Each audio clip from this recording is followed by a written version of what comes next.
श्री श्री ठाकुर श्री चरण मोर कोटि कोटि प्रणाम। जगत जननी परमाराध्या श्री श्री बड़मांग श्री चरण मोर कोटि कोटि प्रणाम। परम पूज्य पास श्री श्री बड़दांग श्री चरण मोर कोटि कोटि प्रणाम। परम पूज्य पास श्री श्री आचार्य देव श्री चरण मोर कोटि कोटि प्रणाम। इष्ट परिवार प्रत्येक पतंग श्री चरण मोर कोटि कोटि प्रणाम। आज यही पवित्र ऑनलाइन सत्संग उपस्थित समस्त परम सम्मानीय पवित्र पांजाधारी कर्मीगण गुरु भाई माता माने समस्त सत्संगी प्रेमी को मोर सादर जय गुरु। जहा हो बहुत आनंद लगुच। आज आम 1883तम ओडिशा सत्संग भुवनेश्वर सहित जोड़ी होइछे। आउ मते किसी इष्ट प्रसंग करिवार सुविधा देथिबारु सुजोग देथिबारु मु कृतज्ञतार सहित आभार व्यक्त करुछि श्रद्धेय सुभाष भाई पाखरे। आज बहुत सुंदर भाव में भजन कीर्तन हो जाइछि। जो भोग निवेदन करिसेंती श्री पूर्णचंद्र पट्टनायक दादा और श्रीमती सुभाषिनी पट्टनायक माँ बालीगड़ा कंधमाल डिस्ट्रिक्ट यंगर सन रिंग सेरेमनी निर्बंध उपलक्षे श्री आशीष पट्टनायक और सुश्री अर्चना पट्टनायक आम परम पिता पाखरे शिक्षण प्रार्थना करवा मंगलमय जीवन पाई इष्टमय जीवन पाई परिवार मंगल पाई। जहा आज गोटे टॉपिक रखा जाइछि नाम सहित इष्ट प्रीतिकर कर्म ही परम धर्म। सुभा सहित बहुत जिनस कहीगले बेले बेले सुजोग मिले परम पितांकर कथा आलोचना करने आमर कौन सी ज्ञान गरिमा सेमती किसी न थाए तथापि सुजोग मिले तांकर आलोचना कले निजको गोटे खुशी लगे आनंद लगे। आउ अनेक किछि आलोचना भी हेइछि आमे माने समस्ते जानती। ये कली जुगरे जेतले सर्वश्रेष्ठ जोनी मनुष्य जोनी रे आमे आसीचे आमर परम कर्तव्य होउछि प्रथमे से भगवान ईश्वर सहित युक्त हवा जहाँकि आमे भूली जाउचे और सेटा होउछि जीवन प्रकृत परम धर्म बोली मानिबा को हबो ईश्वरंकर नाम नहीं तांको सहित युक्त होइकि चलिबा। किंतु जेमिति आकाशरु जेतले जलटा निर्मल थाए से जेतले भूमि रे पड़े से गंधेगी भितरे आवर्जना भितरे तार स्वरूपटा को नष्ट हो जाए मनीष भी सेया से भगवान सहित तो युक्त हवापाई तार से आवेग थाए किंतु जन्म हेला परे से माया शक्ति द्वारा से भिन्न भिन्न कार्यक्रम रे लिप्त हो जाए आ भगवान सहित जे युक्त हबार जो आवेग ता भितरे धीरे धीरे कमी जाए। से बहुत किछि आमर भारत वर्ष रे जेतेकी भी साधक अछंती मुनि ऋषि गण अछंती समस्ते सदा बेले सही जिनिस ही कहंती कि परम पितांकर नाम नहीं कि चलो से नाम को तुम मनन कर ताहले जेतिकी अछंती मुनि ऋषि हंतु साधक हंतु समस्तंकर मुहर से गोटे ही कथा। तेणु आज आमे एटा दुईटी भाग में विभक्त करिवा गोटे होची नाम आ गोटे होची इष्ट प्रीतिकर कर्म। जुग जुगरे अनेकांश उदाहरण अच्छी ये नाम को नहीं हुए तो आमे गोटे टीवी पाखरे बसी गले घंटा घंटा धरी आमर कंसंट्रेशन लगी जाए कंसंट्रेशन रुहे आमर केन्द्रायित हो जाए टीवी पाखरे सेपटे सीरियल हो कि किसी मैच हो जहाँ भी हो 3 घंटा भी आमे कंटिन्यूअसली बसी पारू किंतु 3 मिनिट जेतले से परम पितांकर नाम नया को चालू आमर मनटा बहुत अस्थिर हो जाए। किंतु वास्तव रे एटा सत्य ए घोर कली जुगरे आमे माने तो निजे ही नाम करिवा आउ आमे से प्रेरणा जदि अन्य को गोटे जोगे दे पारिबा तांकु परम पितांकर सहित युक्त करे दे पारिबा सेटा होउची सबुठु बड़ दान बोली हमकु मानिया पड़ियो सेटा ही सबुठु होउची मंगलमय काम। तेणु आमर होउची परम धर्म से ईश्वरंकर ही नाम करिबा। आमे तो हुए तो बहुत किछि कर्तव्य आमे करू पितांको पाई हो माता को पंत हो पुत्र पति पत्नी से सबु गोटे कर्म सेगुड़ाक जदि इष्टंक सहित युक्त करा जाए से भी कर्मटा आहुरी सुंदर हो जाए किंतु भगवान को नाम जप ही करबा ही सेटा आमर परम धर्म से जिनसरा को आमे केतले भूलिबा नहीं सेटा को आमे सदाले मन पकई पकई चलिबा। जदि आमे उदाहरण देखिबा इतिहास सेमिति भक्त प्रहलाद जेतेबेले 5 वर्ष बयस रे तांकु कौ टाइप रो अत्याचार करी तांकर पिता तांकु केमिति मारिबा पाई आगे आस्ते सेटा आमे माने समस्त जानिते सी तो तांकु निया को भी ପକାଯାଇଛି, ତାଙ୍କୁ ବିଷ ବି ଦିଆଯାଇଛି, ତାଙ୍କୁ ସର୍ପ ବି ଦଂଶନ କରିବା ପାଇଁ ଚେଷ୍ଟା କରାଯାଇଛି, ତାଙ୍କୁ ହାତୀ ସାମ୍ନାରେ ବି ଆଣିକି ତାଙ୍କୁ ମାରିବାକୁ ଚେଷ୍ଟା କରାଯାଇଛି, ପାହାଡ ଉପରୁ ବି ପକେଇବାକୁ ଚେଷ୍ଟା କରାଯାଇଛି, ସମୁଦ୍ର ଭିତରେ ବି ଫିଙ୍ଗି ଦେବା ପାଇଁ ଚେଷ୍ଟା କରାଯାଇଛି, କିନ୍ତୁ ତାଙ୍କୁ କେହି ମାରି ପାରିଲେ ନାହିଁ। ଯେତେବେଳେ ତାଙ୍କର ସାଙ୍ଗମାନେ ତାଙ୍କୁ ପଚାରିଲେ, ସେ 5 ବର୍ଷର ବୟସର ବାଳକ ପ୍ରହ୍ଲାଦକୁ, ତମକୁ ଏତେ ସବୁ ଦିଆଯାଉଛି, ଏଇ ସବୁ ଭିତରେ ମଣିଷ ତ ମରିଯିବ, କିନ୍ତୁ ତମେ ତ କାହିଁ, ତମର ତ ମୃତ୍ୟୁ ହଉନି, ତମ ପାଖରେ କୋଉ ଶକ୍ତି ଅଛି? ସେ ସେତେବେଳେ ହିଁ କହିଥିଲେ, କହିଲେ ମୁଁ ସେ ହରି ନାମ ନେଇକି ଚାଲେ, ମୁଁ ସେ ହରିଙ୍କର ଗୋଦରେ ଥାଏ, ଆଉ ମୋର ସେଇ ବିଶ୍ୱାସଟା ବି ଅଛି, ସିଏ ଯଦି ବଞ୍ଚେଇବେ ତାହେଲେ ମତେ କେହି ବି ମାରି ପାରିବେ ନାହିଁ। ସିଏ ହିଁ ହଉଛନ୍ତି ମୋର ପରମ ମିତ୍ର, ସେଇ ଭଗବାନଙ୍କର ନାମ ଯୋଉ ନଉଛି ସେଇଟା ହିଁ ହଉଛି ପରମ ମିତ୍ର, ସିଏ ହିଁ ମତେ ଆକ୍ଚୁଆଲି ବଞ୍ଚେଇ ଦିଏ। ବାସ୍ତବରେ ସତ କଥା, ଆଜିର ଡେଟରେ ଆମେ ଦେଖିବା ନିଜକୁ ବଞ୍ଚେଇବା ପାଇଁ କେତେ ଯେ କରୁ, କିଏ ହୁଏତ ଅଙ୍ଗରକ୍ଷକ ରଖିଲାଣି, କିଏ ହୁଏତ ଆହୁରି କିଛି ଗୋଟେ ପ୍ରୋଟେକ୍ସନ ଦେଲାଣି, କିନ୍ତୁ ସେ ଅଙ୍ଗରକ୍ଷକର ଯଦି କେତେବେଳେ ମତି ଭ୍ରମ ହେଇଯିବ, ସିଏ ହିଁ କେତେବେଳେ ଆମକୁ ମାରି ଦେଇଥିବ ଆମେ ବି ଜାଣିପାରିବାନି। କିନ୍ତୁ ମୋର ନାମ ମାଧ୍ୟମରେ ମୋର ଭିତରେ ସେ ସୁଦର୍ଶନ ଚକ୍ର ହିଁ ମତେ ରକ୍ଷା କରେ, ସେଇ ତାର ଶକ୍ତି ସାମ୍ନାରେ କୌଣସି ଗୋଟେ ଶକ୍ତି ବି ଟିକି ପାରିବ ନାହିଁ। ଏଟା ଆମେ ଇତିହାସରୁ ବି ଜାଣିଛେ।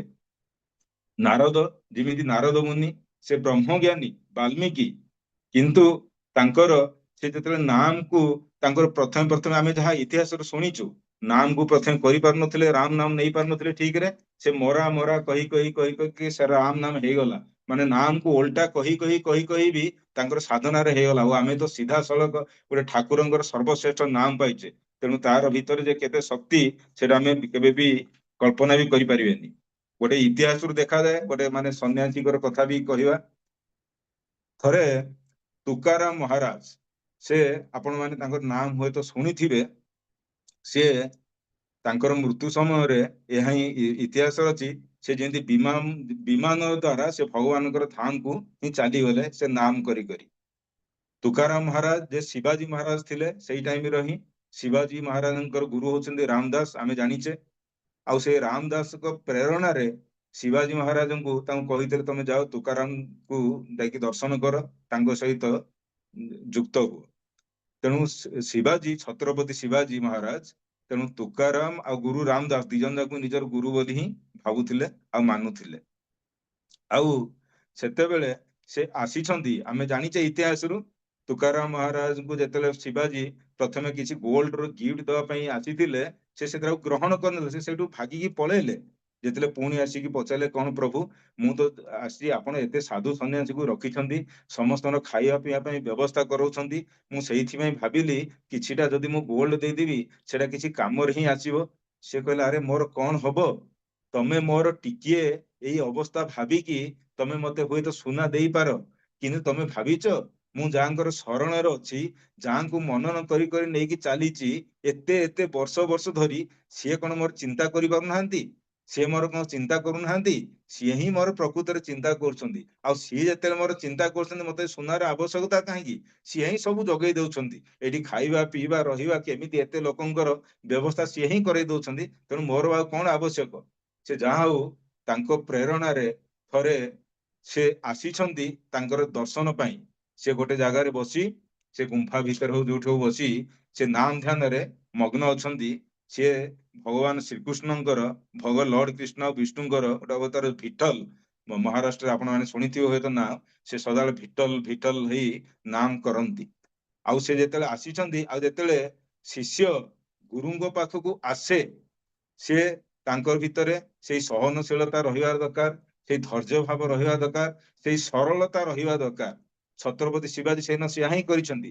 ତାଙ୍କ ମୁଣ୍ଡରେ କିଛି ରାଜମୁକୁଟ ନାହିଁ, ତାଙ୍କର ପାଦରେ କିଛି ପାଦୁକା ନାହିଁ, ସେ ଖାଲି ପାଦରେ ଆସୁଛନ୍ତି, ପୁରା ସମ୍ପୂର୍ଣ୍ଣ ସରଳ ଭାବରେ, ସାଧାରଣ ଭାବରେ, କୌଣସି ଅହଙ୍କାର ନାହିଁ, କେବଳ ଦୁଇଟି ଅଙ୍ଗରକ୍ଷକକୁ ନେଇକି ଆସିଛନ୍ତି ତାଙ୍କର ଦର୍ଶନ କରିବା ପାଇଁ। ଆଉ ସେ ଅଙ୍ଗରକ୍ଷକଙ୍କୁ ବି ବାହାରେ ରଖିଦେଲେ, କହିଲେ ମୁଁ ଯାଉଛି, ମୁଁ ପ୍ରଭୁଙ୍କର ଦର୍ଶନ କରିକି ହିଁ ଆସୁଛି। ସେ ଯାଇକି ଯାଉଛନ୍ତି ଭିତରକୁ, ସେ ତୁକାରାମ ମହାରାଜଙ୍କୁ ସେ ଦେଖୁଛନ୍ତି, ସେ ନାମମୟ ହେଇକି ବସିଛନ୍ତି, କାରଣ ସେ ଯେତେବେଳେ ନାମ କରୁଥିଲେ ସେଇ ଏରିଆ ବି ନାମମୟ ହେଇ ଉଠୁଥିଲା। ଆଉ ସେଇ ଟାଇମରେ ସେ ବସିଛନ୍ତି ତାଙ୍କ ଶ୍ରୀଚରଣରେ। ସେଇ ଟାଇମରେ ମୁଗଲ ମାନେ କି ଯେତେବେଳେ ଜାଣିବାକୁ ପାଇଲେ କି ଛତ୍ରପତି ଶିବାଜୀ ବର୍ତ୍ତମାନ ଏକା, କାହିଁକି ସେମାନେ ଆକ୍ରମଣ କରିବା ପାଇଁ, ବନ୍ଦୀ ବନେଇବା ପାଇଁ ସଦାବେଳେ ଚେଷ୍ଟା କରୁଥିଲେ, ସେ ଯେତେବେଳେ ଏକା, ସେ କହିଲେ ଏଇଟା ହିଁ ଗୋଟେ ସୁବର୍ଣ୍ଣ ସୁଯୋଗ ତାଙ୍କୁ ଆରେଷ୍ଟ କରି ଆମେ ଆମ ପାଖକୁ ନେଇ ଆସିବା। ଏଇ ଖବର ପାଇଁ ସେମାନେ ଯେ ଆସିଛନ୍ତି, ଆଉ ଏପଟେ ତାଙ୍କର ଯୋଉ ଇଣ୍ଟେଲିଜେନ୍ସ ଥିଲା ସେ ଅଙ୍ଗରକ୍ଷକ ମାନଙ୍କୁ ଯେତେବେଳେ ଜଣା ପଡିଯାଇଛି, ସେମାନେ ଭିତରେ ଆସି ଛତ୍ରପତି ଶିବାଜୀ ମହାରାଜଙ୍କୁ କହୁଛନ୍ତି ମୁଗଲ ମାନେ ବର୍ତ୍ତମାନ ଜାଣି ଦେଇଛନ୍ତି ଆପଣଙ୍କର ଉପସ୍ଥିତି ଏଇଠି, ଆପଣ ଏଇଠୁ ଶୀଘ୍ର ଚାଲି ଯାଆନ୍ତୁ, ନହେଲେ ଆପଣଙ୍କୁ ବନ୍ଦୀ ବନେଇକି ସେ ନେଇଯିବେ। ସେ ସେତେବେଳେ ତୁକାରାମ ମହାରାଜଙ୍କୁ ଦେଖୁଛନ୍ତି, ସେ ତ ନାମ ମୋହିକି ବସିଛନ୍ତି, ସେ ନାମ କରି କରି ହିଁ ଚାଲିଛନ୍ତି। ସେ କହିଲେ ଅଙ୍ଗରକ୍ଷକଙ୍କୁ ସେ ଫେରେଇ ଦେଉଛନ୍ତି, କହୁଛନ୍ତି ନାଇଁ ତମେ ଚାଲିଯାଅ, ତାର କୌଣସି ଆବଶ୍ୟକତା ନାହିଁ, ତମେ ଯାଇକି ବାହାରି ଥାଅ, କୌଣସି ଆବଶ୍ୟକତା ନାହିଁ। ସେ ଯାହା ହଉ ତାଙ୍କୁ ଫେରେଇ ଦେଇଛନ୍ତି, ଆଉ ସେ ସେଇଠୁ ହିଁ ଉଠୁନାହାନ୍ତି, ସେ ତାଙ୍କର ମୁହଁକୁ ଦେଖି ବସିଛନ୍ତି, ଆଉ ସେଠି ତୁକାରାମ ମହାରାଜ ସେ ନାମ କରି କରି ଚାଲିଛନ୍ତି। ଯେତେବେଳେ ମୁଗଲ ମାନଙ୍କର ସୈନିକ ମାନେ ଆସୁଛନ୍ତି, ସେଇ ଗୁମ୍ଫା ଭିତରେ ପଶୁଛନ୍ତି, ସେଇ ଜାଗାରେ ସେ ବଡ ଆଶ୍ଚର୍ଯ୍ୟର ଜିନିଷ, ସେମାନେ କେବଳ ତୁକାରାମ ମହାରାଜଙ୍କୁ ହିଁ ଦେଖୁଛନ୍ତି, ଆଉ ଶିବାଜୀଙ୍କୁ ଦେଖି ହିଁ ପାରୁନାହାନ୍ତି। ସେମାନେ ତାଙ୍କୁ ଦେଖି ହିଁ ପାରୁନାହାନ୍ତି, ଆଉ ସେ ତୁକାରାମ ମହାରାଜଙ୍କୁ ଦେଖୁଛନ୍ତି। ସେମାନେ ଭାବିଲେ କିଛି ଗୋଟେ ଗଲତ ଇନଫରମେସନ ବୋଧେ ଆମ ପାଖରେ ପହଞ୍ଚି ଯାଇଛି, ତେଣୁ ସେମାନେ ସେଇଠୁ ରିଟର୍ଣ କରି ଚାଲି ଯାଇଛନ୍ତି। କହିବାର ଅର୍ଥ ସେ ନାମର ହଉଛି ମାହାତ୍ମ୍ୟ। ଆଜିର ଡେଟ୍ ଯଦି ଆମେ କହିବା ତାହେଲେ ବିଜ୍ଞାନ ସମ୍ମତ କଣ, ସବୁ ଜିନିଷ ଗୁଡାକ ବିଜ୍ଞାନ ସମ୍ମତ ପ୍ରୁଭ କରିବାର କାପାସିଟି ଆମର ଏପର୍ଯ୍ୟନ୍ତ ହେଇପାରି ନାହିଁ, ଯାହାକି ଆମେ ସବୁ ଜିନିଷ ଗୁଡାକ ଆମେ ପ୍ରୁଭ କରିପାରିବା। କିନ୍ତୁ ଏଇଟା ଇତିହାସର ଘଟଣା। ଏଇଭଳି ଯେତେବେଳେ ନାମ ଆମେ ବି ଦେଖିଛେ, ଆମର ସତ୍ସଙ୍ଗ ଜଗତରେ ବହୁତ ଭାଇ ମାନଙ୍କୁ ଦେଖିଛେ, ମା ମାନଙ୍କୁ ଦେଖିଛେ, ସେମାନେ ନାମମୟ ହେଇ କେମିତି ବହୁତ ଜାଗାରୁ ରକ୍ଷା ବି ପାଇଯାଇଛନ୍ତି, ସେଇଟାକୁ ଆମକୁ କେହି ବି ସେଟା ଅସ୍ୱୀକାର ଆମେ କରିପାରିବା ନାହିଁ। ଯେମିତି ସନ୍ଥ କବୀରଙ୍କର କଥା, ସେଇଟା ବି ଆପଣ ମାନେ ଜାଣିଛନ୍ତି, ଯୋଉ କବୀର ଦାସ ନାମରେ ସେ ଫେମସ। ଆଉ ତାଙ୍କର ଯଦି ହିଷ୍ଟ୍ରି ଆମେ ଯାଇ ଦେଖିବା, ସିଏ ହୁଏତ ତାଙ୍କର ଲାଳନ ପାଳନ ଗୋଟେ ମୁସଲିମ ପରିବାର ଦ୍ଵାରା ହେଇଥିଲା, ତାଙ୍କର ଜନ୍ମ କିନ୍ତୁ କହୁଛନ୍ତି ସେ ହିନ୍ଦୁରେ ହେଇଥିଲେ, କିନ୍ତୁ ତାଙ୍କର ଲାଳନ ପାଳନ ଜଣେ ମୁସଲିମ ପରିବାର ନିରୁ ଆଉ ନିମା ତାଙ୍କର ହିଁ କରେଇଥିଲେ। ଆଉ ସିଏ ତାଙ୍କର ପିଲା ଦିନରୁ ହିଁ ସିଏ ରାମ ନାମ ବି ଜପ କରି କରି ହିଁ ଆସୁଥିଲେ, ରାମ ନାମ ବି କରୁଥିଲେ, ମାନେ ମୁସଲିମ ବି ର ବି ନାମ କରୁଥିଲେ, ରାମ ନାମ ବି ହିଁ କରୁଥିଲେ। କିନ୍ତୁ ସେତେବେଳେ ଯୋଉ 15th ସେଞ୍ଚୁରୀର ଯେତେବେଳେ ସୁଲତାନ ଥିଲେ ସିକନ୍ଦର ଲୋଧି, ଯେତେବେଳେ ସେ ଜାଣିଲେ ଆରେ ଇଏ କଣ କବୀର ଦାସ, କେଉଁ ତାଙ୍କର ପିତା ମାତାଙ୍କ ତ ଲାଳନ ପାଳନ ପୋଷଣ ସେଇ ମୁସଲିମର ଦୁଇଟା ପରିବାର କରୁଥିଲେ, ଦମ୍ପତି। ସେ କହିଲେ ଏମିତି ମୁସଲିମ ପରିବାରରେ ଆସି ଇଏ କଣ ଗୋଟେ ରାମ ନାମ କରୁଛନ୍ତି। ତାଙ୍କୁ ଯେତେବେଳେ ଯାଇକି ତାଙ୍କ ମାଙ୍କୁ କହିଲେ, ପିତା ମାତାଙ୍କୁ କହିଲେ, କହିଲେ ଦେଖ ତମ ପୁଅକୁ ବୁଝେଇ ଦିଅ, ସେମାନେ ସିଏ ରାମ ନାମ କାହିଁକି ନଉଛନ୍ତି, ଭିତରେ ଭିତରେ ତାଙ୍କୁ ରାମ ନାମ କାହିଁକି ନଉଛନ୍ତି, ସିଏ ତ ମୁସଲମାନ, ତେଣୁ ତାଙ୍କୁ କୁହ ସେଇ ନାମ ନେବେ, ରାମ ନାମ କାହିଁକି ନଉଛନ୍ତି। ତାଙ୍କର ପିତା ମାତା ଯେତେବେଳେ ତାଙ୍କୁ ବୁଝେଇଲେ, କହିଲେ ମା ଏଇ ନାମରେ ଏତେ ଶକ୍ତି ଅଛି, ମୁଁ ଏଇ ଶକ୍ତିକୁ ଛାଡି ପାରିବି ନାହିଁ, ମୁଁ ଏ ନାମକୁ କୌଣସି ପ୍ରକାର ବି ଛାଡି ପାରିବିନି। ଯେତେବେଳେ ସେ ନାମ ଛାଡୁ ନଥିଲେ, ସେତେବେଳେ ସେ ମୁଗଲ ମାନେ ସିକନ୍ଦର ଲୋଧିଙ୍କ ଟାଇମରେ ସେମାନେ ଚେଷ୍ଟା କଲେ ତାଙ୍କର ହାତକୁ ବାନ୍ଧି ଦେଇ ତାଙ୍କୁ ମାରିଦେବା ପାଇଁ। ତାଙ୍କ ହାତକୁ ବନ୍ଧା ହେଇଗଲା, ହାତକୁ ବାନ୍ଧି ଦେଇ ସାମ୍ନାରେ ଗୋଟେ ମତୁଆଲା ହାତୀ, ଯୋଉଟା କି ପାଗଳ ହାତୀ, ପାଗଳ ହାତୀକୁ ସେମାନେ ଦୌଡେଇଲେ ମହନ୍ତ ଦ୍ୱାରା କହିଲେ ଦିଅ ତାକୁ, ଯାଇକି ସିଧା ସେଇଠି ଅଛି, ତାର ଗୋଡ ହାତ ବନ୍ଧା ହେଇଛି, ସେ ଦୌଡି ପାରିବନି, କିଛି ନାହିଁ, ତାକୁ ନେଇକି ପୁରା ସିଧା ମାରିଦିଅ ସେ ହାତୀ ଦ୍ୱାରା। ଆଉ ଯେତେବେଳେ ସେ ହାତୀ ଦ୍ୱାରା ଯେତେବେଳେ ଆସୁଛନ୍ତି, ମାହୁନ୍ତ ଆସୁଛନ୍ତି, ସେ କଣ ଯିବେ ଦୂରରୁ ଦେଖି ପୁଣି ଚିତ୍କାର କରିକି ସେ ହାତୀଟା ରିଟର୍ଣ ପଳେଇ ଆସୁଛି। ଏମିତି ଥରେ ଦିଥରେ ଯେତେବେଳେ ହେଲା, ସେ ରାଜା ମୁଗଲ ସମ୍ରାଟ ଯେତେବେଳେ ପଚାରିଲେ, କହିଲେ ଏମିତି କଣ ହେଲା, ତମେ ମାନେ କାହିଁକି ତାକୁ ତ ମାରୁନ କାହିଁକି, କହିଲା ମୁଁ କଣ କରିବି। ଯେତେବେଳେ ସେ ହାତୀ ତାକୁ ଯାଉଛି ମାରିବା ପାଇଁ, ସେଇଠି ଦେଖାଯାଉଛି ଗୋଟେ ବବର ଶେର ସିଂହ, କହିଲେ ଗୋଟେ ସିଂହ ଯେମିତି ସେଇ ପାଖରେ ହିଁ ଅଛି, ସେ ଯେମିତି ଆମକୁ ଆଟାକ କରିବାକୁ ଆସୁଛି।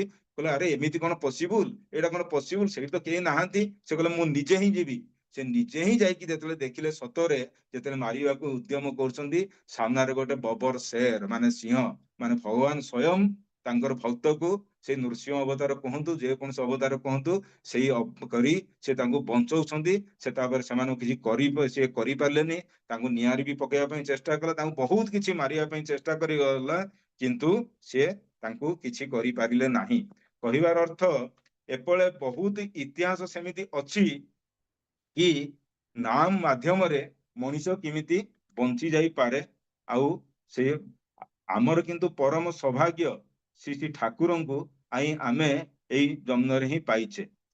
ତେଣୁ ବର୍ତ୍ତମାନ ବହୁତ କିଛି ନାମ ଅଛି, ତେଣୁ କୌଣସି ନାମ କରିକି ଯିବା କେମିତି କଣ କରିବା, ତାହେଲେ କେବଳ କଣ ନାମ କଲେ ହେଇଯିବ, ସେଇଟା ଯୁଗ ପୁରୁଷୋତ୍ତମ ବୁଝେଇ ଦେଇ କହିଛନ୍ତି, ନାମ ସହିତ ସେଇ ଇଷ୍ଟ ପ୍ରୀତିକର କର୍ମ ହିଁ ହେଉଛି ପରମ ଧର୍ମ। କେବଳ ନାମ କଲେ ହବନି, ନାମ ସହିତ ଆମକୁ କର୍ମ ବି କରିବାକୁ ପଡିବ, ତାହେଲେ ସେଇଟା ହିଁ ହେଉଛି ମୋର ପରମ ଧର୍ମ ବୋଲି ଶ୍ରୀ ଶ୍ରୀ ଠାକୁର କହିଛନ୍ତି। ତେଣୁ ଶ୍ରୀ ଶ୍ରୀ ଠାକୁରଙ୍କର ଯୋଉ ନାମ ଆମେ ପାଇଛୁ, ବର୍ତ୍ତମାନ କୋଶ୍ଚିନ୍ ଉଠୁଛି ଆମେ ତାହେଲେ କୋଉ ନାମ ଯୋଗ କରିବା? ହୁଏତ ବହୁତ ଲୋକ ବହୁତ କିଛି ଦୀକ୍ଷା ବି ନେଇଛନ୍ତି, ଭାରତ ବର୍ଷରେ ତାର କିଛି କମି ନାହିଁ, ବହୁତ ଲୋକ ବହୁତ ଗୁରୁଙ୍କ ଠାରୁ ବି ଦୀକ୍ଷା ନେଇଛନ୍ତି, ସେମାନେ ବି ନାମମୟ ହୁଏତ ହୋଇକି ରହିପାରୁଛନ୍ତି ସେ ଯୋଉ ନାମ ପାଇଛନ୍ତି। କିନ୍ତୁ ଆମେ ମାନେ ଯୋଉମାନେ ଶ୍ରୀ ଶ୍ରୀ ଠାକୁରଙ୍କୁ ଗ୍ରହଣ କରିଛେ, ସେଇ ସର୍ବଶ୍ରେଷ୍ଠ ନାମ ଯୋଉ ପାଇଛେ ତାର କୌଣସି କଳ୍ପନା କରି ହୁଏ ନା। କାହିଁକି ନା ଯେହେତୁ ଆମେ ଠାକୁରଙ୍କୁ ହିଁ ଆମେ ଏଇ ଇଷ୍ଟ ରୂପରେ ଗ୍ରହଣ କରିଛେ, ପୁରୁଷୋତ୍ତମ ଉପରେ ଗ୍ରହଣ କରିଛେ, ସେ ସୃଷ୍ଟିର ମାଲିକ ବୋଲି ଭାବୁଛେ, ସେ ଭଗବାନ ଈଶ୍ୱର ପୁରୁଷୋତ୍ତମ ଆସିଛନ୍ତି ଆମମାନଙ୍କୁ ରକ୍ଷା କରିବା ପାଇଁ ଭାବୁଛେ, ତେଣୁ ସିଏ ଯାହା ବି କହିଛନ୍ତି ସେଇ ଜିନିଷଟାକୁ ବର୍ତ୍ତମାନ ମୋର ଭାବି ନେବା ହିଁ ମୋର ପାଇଁ ହିଁ ପ୍ରକୃତ ରୂପରେ ହିଁ ମାନେ ସେଟା ହିଁ ଠିକ ରହିବ। ତେଣୁ ଶ୍ରୀ ଠାକୁର କଣ କହିଲେ? ଠାକୁର କହୁଛନ୍ତି ସେ ନାମ ହଉଛି ସେ ବିଶ୍ୱ ଚରାଚରର ପ୍ରତିଟି ସତ୍ତାର ହଉଛି ମୂଳ ଭିତ୍ତି। ଆଉ ସେଇ ନାମକୁ ଜାଣିଲା ମାନେ ସେ ଅମୃତତ୍ୱଟା ହିଁ ଜଣାଯାଏ। ଆଉ ସେଇ ନାମକୁ ଜାଣିବାକୁ ହେଲେ ସେ ନାମୀର ଶରଣାପନ୍ନ ହେଇକି ଚାଲିବାକୁ ହିଁ ପଡେ। ନାମୀ ମାନେ ଯିଏ ନାମ ସ୍ୱରୂପ ଅର୍ଥାତ୍ ନାମର ମୂର୍ତ୍ତ বিগ্রহ, তিনি হলেন সেই দয়ী পুরুষ, জীবের প্রতি করুণা বসে তিনি মানুষ হয়ে আসেন, যাতে মানুষ তাকে ধরে দয়াল দেশে পৌঁছাতে পারে। ଯେତେ ମଣିଷ ତାଙ୍କୁ ଧରନ୍ତି ସେ ଦୟାଲ ଦେଶରେ ପହଞ୍ଚେଇ ଦେଇ ପାରନ୍ତି, ଆଉ ସେଇ ପ୍ରେରଣା ବି ସେ ଯୋଗେଇ ଦେଇ ପାରନ୍ତି ତାଙ୍କର ଶରଣରେ ହିଁ ଆସିଲେ। କାହିଁକି ନା ତାର ଧ୍ୟାନ କରତେ ନେଇ, କାରଣ ତାତେ ଧ୍ୟେୟର ମଧ୍ୟ ଯଦି କଣ ଇନଫରମେସନ ଆମେ ଯୋଉ କହୁଛେ ବହୁତ ମୁନି ଋଷି ଅଛନ୍ତି ତାଙ୍କର ନାମ ଧ୍ୟାନ କରିବା, ଆଉ ନାମ ଧ୍ୟାନ ତ କରିହବ, କିନ୍ତୁ ଶ୍ରୀ ଠାକୁର କହୁଛନ୍ତି ତା ଧ୍ୟେୟର ମଧ୍ୟ ଯଦି କଣ ইনফরমেশন অপূর্ণতা বা অনসলভড নট অসহমিত গ্রন্থি থাকে, তবে তা ধ্যানীর মধ্যে ট্রান্সমিটেড হয়ে যেতে পারে। যদি তাଙ୍କ ଭିତରେ କିଛି ବି ଅପୂର୍ଣ୍ଣତା ବା ଅସମାହିତ ଗ୍ରନ୍ଥି ଥାଏ ତାହେଲେ ଧ୍ୟାନୀର ଭିତରେ ସେଟା ଟ୍ରାନ୍ସମିଟ ହେଇଯାଇପାରେ। ତେଣୁ ସେଇ ପରଫେକ୍ସନ ଆସିବାକୁ ହେଲେ ସେଇ ପରଫେକ୍ଟ ପୁରୁଷଙ୍କୁ ଆମକୁ ନେବାକୁ ପଡିବ। କାହିଁକି ନା he the highest and best guide and god to human evolution. ତେଣୁ ପୁରୁଷୋତ୍ତମ ଯେତେବେଳେ ସେ ଜୀବ ଦଶାରେ ଆସନ୍ତି, ତାଙ୍କ ପ୍ରତି ଅନୁରକ୍ତ ହୋଇ ତାଙ୍କୁ ଅନୁସରଣ କରି ତାଙ୍କର ନାମ ହିଁ ଗ୍ରହଣ କରିବା, ସେଟା ହଉଛି ସମସ୍ତଙ୍କର ପାଇଁ ହିଁ କରଣୀୟ। ଆଉ ପୁରୁଷୋତ୍ତମ ଯେ ସେଇ ଇଷ୍ଟ, ସିଏ ହିଁ କେବଳ ହଉଛନ୍ତି ସେଇ ଧ୍ୟେୟ। ତାଙ୍କର ଅନ୍ତର୍ଧ୍ୟାନରେ ମଣିଷ ତାଙ୍କର ଦିଆଯାଇଥିବା ନୀତି ନିୟମକୁ ନେଇକି ଚାଲେ, ଆଉ ତାଙ୍କୁ ହିଁ ଗ୍ରହଣ କରିକି ଚାଲେ ଯେପର୍ଯ୍ୟନ୍ତ ତାଙ୍କର ପୁନଃ ଆବିର୍ଭାବ ହେଇନି। ଆଉ ସେ ରକ୍ତ ମାଂସ ସଂକୁଳ ମଣିଷ ରୂପରେ ସେ ଆସନ୍ତି, ଆଉ ଯେତେବେଳେ ସେ ଆସନ୍ତି ସେ ଚାହାନ୍ତି ମାକ୍ସିମମ୍ ଲୋକ ତାଙ୍କର ଶରଣରେ ହିଁ ଆସନ୍ତୁ, ଆଉ ତାଙ୍କୁ ଗ୍ରହଣ କରିକି ହିଁ ଚାଲନ୍ତୁ। ଏଇଟା ହିଁ ଠାକୁର କହିଛନ୍ତି। କିନ୍ତୁ ଠାକୁର ବି କହିଛନ୍ତି, ଆମେ ଯେତେବେଳେ ଆମେ ଭାବୁ ସତରେ ଆମେ ବେଳେ ବେଳେ ଭାବୁ ଠାକୁର ତ କହିଛନ୍ତି ଠିକ ଅଛି ନାମ ଧ୍ୟାନ କରିବା କଥା, କିନ୍ତୁ ମୁନି ଋଷି ମାନେ ବି ତ କହିଛନ୍ତି, ବର୍ତ୍ତମାନ ବହୁତ ସାଧୁ ସନ୍ତ ଅଛନ୍ତି ସେମାନଙ୍କର କୌଣସି ତ ଗୃହସ୍ଥ ଜୀବନ ବି ନାହିଁ, ସେମାନେ ତ କହୁଛନ୍ତି ସେଇଠି ନାମ ଧ୍ୟାନ ସଦାବେଳେ ସେମାନେ କହୁଛନ୍ତି ଈଶ୍ୱରଙ୍କ ସହିତ ନାମ ଧ୍ୟାନ କରିକି ଚାଲ। କିନ୍ତୁ ଠାକୁର କହୁଛନ୍ତି ଜଙ୍ଗଲକୁ ଯାଇ ଜପ କରିବାକୁ ତପସ୍ୟା କୁହାଯାଏନି, ସେ ଯାବତୀୟ ବାଧାକୁ ଅତିକ୍ରମ କରି ସର୍ବତ ଭାବେ କୃତି ହେବାକୁ ହିଁ ତପସ୍ୟା କୁହାଯାଏ। ସେଥିପାଇଁ କର୍ମ ସହିତ ଜପ ଧ୍ୟାନ ଯେତେଟା କରିବା ଦରକାର ତାହା କରିବା ଦରକାର। ଅର୍ଥାତ୍ ତାକୁ କର, ତାକୁ ଚିନ୍ତା କର, ଆଉ ସେଇ ଅନୁଯାୟୀ ତମେ ଚାଲ। କରଣୀୟ ବୋଲି ଯାହା ଜଣା ଅଛି ଏ ଖଣି ତାହା ଆରମ୍ଭ କର। ତେଣୁ ଯଥାବିହିତ ମନ୍ତ୍ର ସାଧନା ସଙ୍ଗେ ସଙ୍ଗେ ଇଷ୍ଟ ଯେଉଁଥରେ ପ୍ରୀତ ହୁଅନ୍ତି ତାହା କରିବା ହିଁ ହଉଛି ପ୍ରକୃତ ରୂପରେ ତପସ୍ୟା। କାହିଁକି ନା ତପସ୍ୟା ଶବ୍ଦର ଉତ୍ପତ୍ତି ହଉଛି ତପ୍ ଧାତୁରୁ, ଅର୍ଥ ତାପ। ତପସ୍ୟା ବିଧି ମାଫିକ କଲେ ସେଇ ବିନ୍ୟାସରେ ବିଶେଷ ଧରଣର ତାପ ସୃଷ୍ଟି ହୁଏ, ଆଉ ଏହି ତାପ ଫଳରେ ଶରୀର ଭିତରେ ଶକ୍ତିର ଜାଗରଣ ହୁଏ, ମସ୍ତିଷ୍କର କୋଷ ଗୁଡିକ ସକ୍ରିୟ ଓ ଗ୍ରହଣକ୍ଷମ ହୋଇଯାଏ, ଆଉ ସେ ବୋଧ କରିବାର ତୀକ୍ଷ୍ମତା ବଢିଯାଏ। ଏହି ସମୟରେ ଯଦି ଇଷ୍ଟାନୁରାଗ ଶକ୍ତି ନ ହୁଏ ତେବେ ପ୍ରବୃତ୍ତି ଗୁଡିକ ଦୁର୍ଦଣ୍ଡ ହୋଇ ଉଠନ୍ତି, ଫଳରେ ମଣିଷ ହୁଏତ ଧୁରନ୍ଧର ପ୍ରତାରକ, ଅତି କୌଶଳୀ ଚୋର ହୁଏ, ବା ତାର କାମ ଭାବ ବଢିଯାଏ, କିମ୍ବା ଆତ୍ମ ପ୍ରତିଷ୍ଠା ପାଇଁ ଜୋରରେ ସେ ଲାଗିଯାଏ। ତେଣୁ ଇଷ୍ଟାନୁରାଗ ବିନା ତପସ୍ୟାରେ ସଞ୍ଚିତ ହୋଇ ରହିଅଛି। ତପସ୍ୟା ଫଳରେ ସେଗୁଡିକ ଉଜ୍ଜୀବିତ ହୁଏ।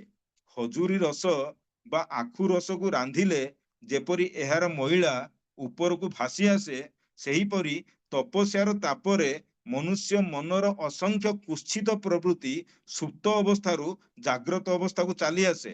ସେଇ ଇଷ୍ଟଙ୍କ ଜୁରେ ସେଇ ଶକ୍ତ ଭାବରେ ବାନ୍ଧି ହୋଇ ନ ରହିଲେ ତପସ୍ୟା କରୁଥିବା ମନୁଷ୍ୟ ଭିତରେ ବହୁ ବିଭୀଷିକା ସୃଷ୍ଟି ହୁଏ। ଏହା ମହା ମନୁଷ୍ୟକୁ ଇଷ୍ଟ ପଥରୁ ପଛକୁ ଟାଣି ନିଏ। ମନ ଭିତରେ ବିଭତ୍ସ ଭାବ ସୃଷ୍ଟି ହେଲେ ମନେ ହୁଏ ଜଣେ ଯେପରି ଅଧୋଗତି ପଥରେ ଆଗେଇ ଚାଲିଛି। ଏଗୁଡିକ ଯଦିଓ ଅଧୋଗତି ନୁହେଁ, ତଥାପି ଏଗୁଡିକ ପ୍ରତି ସତର୍କ ରହିବାକୁ ହୁଏ। ଶ୍ରୀ ଠାକୁର କହିଛନ୍ତି, ନାମ ସମୟରେ ଅନେକ କିଛି ବି ସେଇ ଶବ୍ଦ ବି ଆସେ, ଧ୍ୱନି ଆସେ, ସେଇଟା ଆମେ ବହୁତ ଜାଣିଛୁ। କିନ୍ତୁ ଠାକୁର କହୁଛନ୍ତି କର୍ମଫଳ କେବଳ ଈଶ୍ୱର ଗୁରୁ ପୁରୁଷୋତ୍ତମଙ୍କ ସାଧନାରେ ହିଁ କଟିଥାଏ। ଏଥିପାଇଁ ଗାଁରେ ଲୋକମାନେ କୁହନ୍ତି ବିଷ୍ଣୁଙ୍କୁ ପୂଜା କଲେ ମଣିଷ ବହୁତ ଦୁଃଖ ଯାଏ, ଡେରିରୁ ଏସବୁ ଫଳ ମିଳେ। ଏ କଥାଟା କିନ୍ତୁ ଓଲଟା। ଥରେ ଜଣେ ଭକ୍ତ ଶ୍ରୀ ଠାକୁରଙ୍କୁ ପ୍ରଶ୍ନ କଲା, ଠାକୁର, ଜଣେ ଅଜଣା ଲୋକ ମୋ ପଛରୁ ଭୁଲରେ ମତେ ଠେଙ୍ଗା ମାଡ଼ ମାରିଲା। ଭାଗ୍ୟବଶତଃ ମୋ ମୁଣ୍ଡରେ ଠେକା ଥିବାରୁ ମୁଁ ବଞ୍ଚିଗଲି। ଶ୍ରୀ ଠାକୁର କହିଲେ ତୋର କର୍ମଫଳ କଟିଗଲା।